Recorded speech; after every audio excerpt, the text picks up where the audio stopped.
Alright, so today we're doing something a little bit different. We're actually going to do a deck profile of one of my personal favorite decks to play, which is Crystal Beasts, and just basically, this is the combo variant. It's got some cool stuff in it, so let's check it out. So, at first, our first card in here for the monsters, we have 2 copies of Rainbow Dragon. It's literally the nuke, and you have to play 2 to search off Zenith. If you draw the 1 copy and you only play the 1 copy, Zenith is dead, so you have to play 2. Next for the monster lineup, 3 Sapphire Pegasus.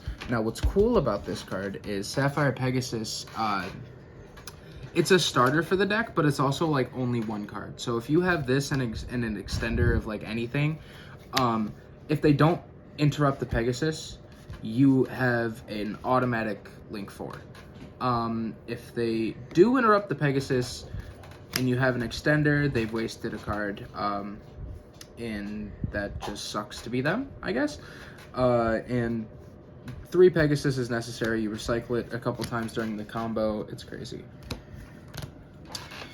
Next for the Crystal Beast, we have 2 copies of Crystal Beast Rainbow Dragon. This is the one that you usually, like, when you summon the Pegasus, this is the one you're putting there, usually, unless you're in, like, a really weird scenario.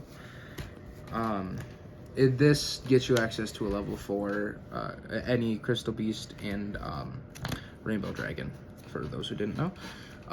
For the actual, like, other Crystal Beast names, we have 2 Ruby. She is fine. She does a lot of good stuff. I feel like playing 2 is fine.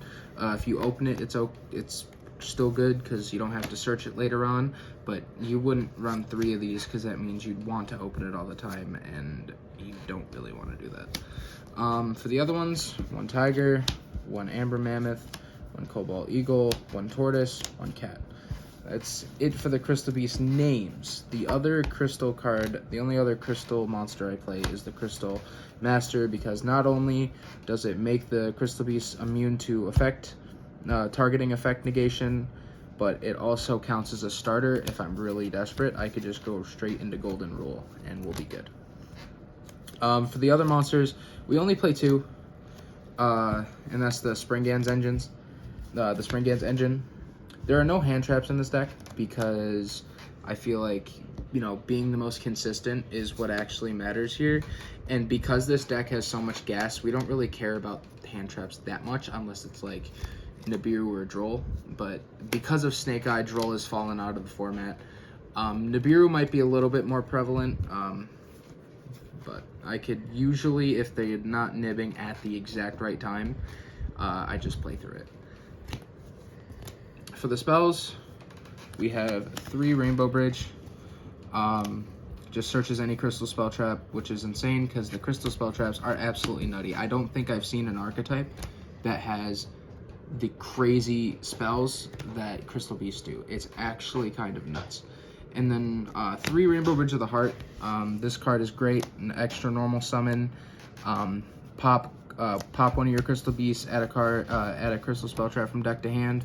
Also, it's like if you're going second, this card helps play into boards, which I really like. So, Rainbow Bridge of the Heart is really good.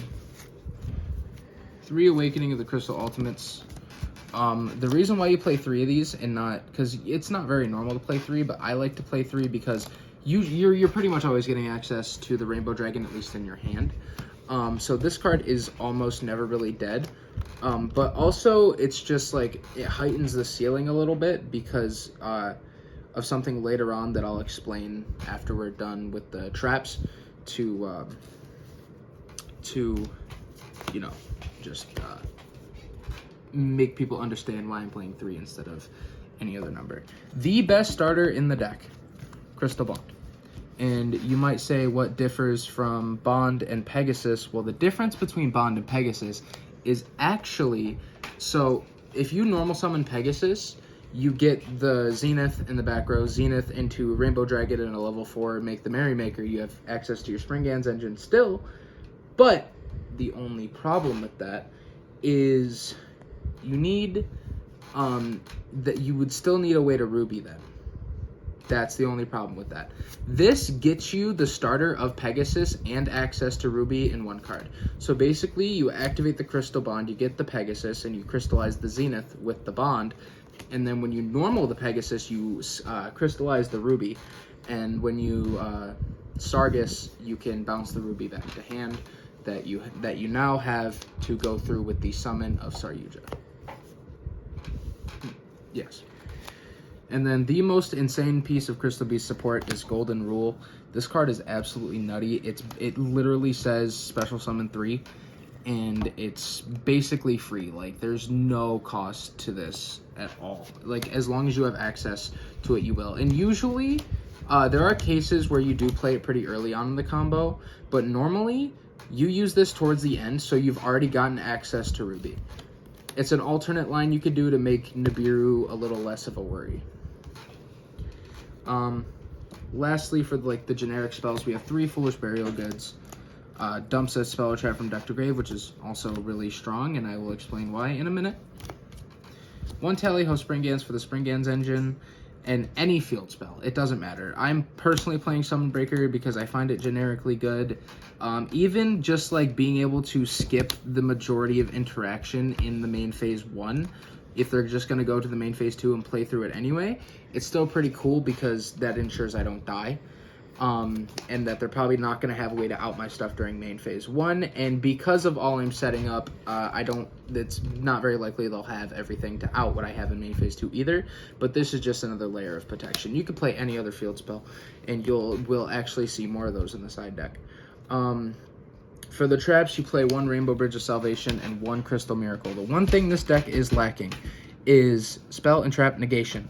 So what you can do with Crystal Miracle is you could either, so if you have access to both Foolish Burial Goods and Awakening of the Crystal Ultimates, you could actually use Awakening of the Crystal Ultimates to dump this instead of using Foolish Burial Goods to dump this. So now you have this in the graveyard.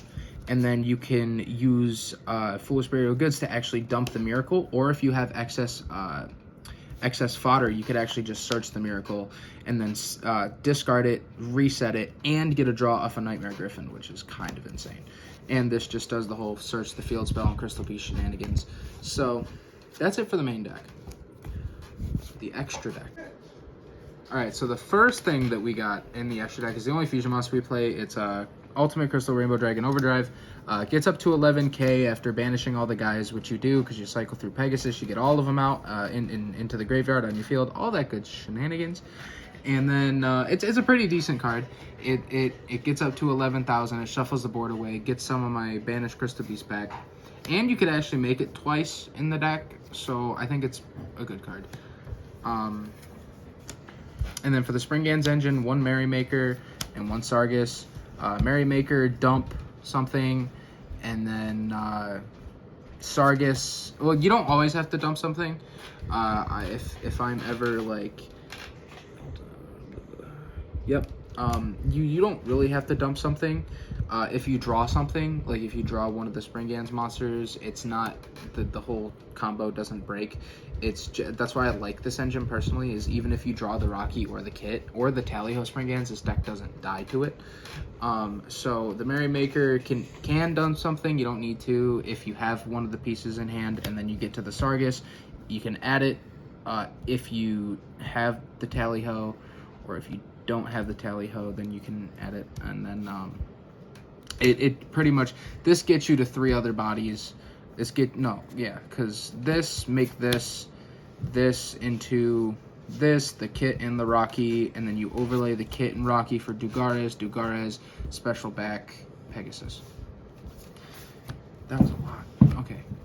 And then the other XCs, rank 4s, we have the Dugares, the Gaga Magician, the Baguska, and Abyss Dweller for utility. So this is sometimes a combo piece because you do have a Selene line in this deck that I like to do sometimes. So if you want to go for a Selene line, you can in fact do that. This is just a combo piece. You recycle a Pegasus with it. It's actually a really solid part of the combo. Even if they like interrupt, it's not that big of a deal. for the links, we'll start with the link 2s. We have one Cherubini.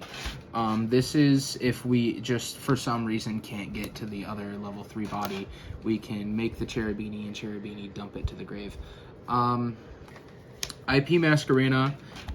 Sometimes you can in this deck end up getting 2 more bodies out to make the IP. At the end on top of everything, but if you can't, I usually use make the IP before I go into the Nightmare Griffin, just to ensure that the Nightmare Griffin doesn't die to like a Raigeki or something. Link 3s, combo piece, Celine. As I said, we do have a Celine combo, gets us into a free Link 4. I like Celine. One more is Nightmare Unicorn. If we're going second, we can make it hard out, or we can IP into it if that is an option to us. It's just overall a generically good card. The Link 4s, sorry, Yugioh. Draw 4 is really good. And then Special Summon the Ruby is really good. We do use all of these Link 4s in the combo. And then we usually turn that into a Z Atlantis, resummon the Ruby, resummon the Pegasus. It's great. Get more bodies out. And it's disruption during the battle phase, which also helps with Summon Breaker. Even if they set up 2 bodies on the board during main phase 1, they go into battle, and just so they can go to main phase 2, and guess what? Now Z Atlantis blows up what they did, and now they're working with less resources again. And then Appaloosa. You can usually make this with 4 negates. Appaloosa's insane. Stops Nibiru, stops a bunch of cool stuff. Nightmare Griffin. Skill Drain. Skill Drain, Trap, Draw 1. Sounds pretty good to me. Side deck now. We don't usually have to worry about hand traps. Hand traps have never posed a massive threat for me when playing this deck. But if there is a case where we are being like, my dude just opened the nards and he is going crazy with 4 hand traps and Snake Eye Ash type of situation, you do... I play the one called by. I guarantee that's probably only... I've never had it happen to me personally. But Call by the Grave is still good, like, generically. And then the other field spells. 1 Necro Valley because it kills Flu, and Flu sucks. Chicken Game. If I'm playing against a really weird matchup and I don't know what field spell to side in, I'll just play Chicken Game because it draws cards. Secret Village of the Spellcasters. Runic. I hate you. Necro Valley. Tearlament. Lull. Hero. Lull. Which is funny because y'all have a Dark Law. And then Snake Eye. Lull. 3 Cosmic Cyclone. I'm probably gonna play something else instead of this. Maybe like some thrusts or talents or something like that. You know, just go more into the solid, like the aggressive strategy. And in case we need hand traps, we do have 5 in here. Well, not 5 different hand traps, just 5. We have 3 Bell because it stops. Hold on, let me make sure. Yeah, it stops Dimension Shifter. So I don't want to get shifted. Shifter kind of sucks. I don't think anybody wants to get shifted, but it's another way to deal with shifter. Called by the Grave also deals with shifter. And 2 Ash.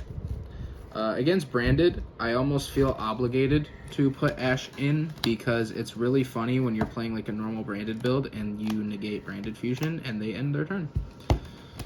And the last 2 cards are actually really funny cards because they're for going into time. If you are ever in a position where you have to go into time, 2 more Amethyst Cat. It's just really funny. You could play anything else here, but for the memes, I'm playing the Amethyst Cats because it's 600 damage to the face, and if that timer has a solid 2 seconds on it, that 600 to the face is going to win me the game. And that is it for the deck profile. Now, in the outro, there are some shout-outs I'd like to do. Shout-out to the Crystal Beast Duelist group on Facebook, and I have a Facebook group too. It's called Yugioh Everything.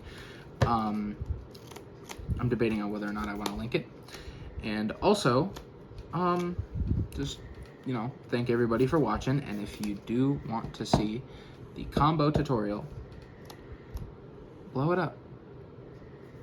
if you can blow it up, I'll put the combo tutorial. And the combo is pretty nice and pretty juicy, so I think it's going to be pretty entertaining to watch. Deuces.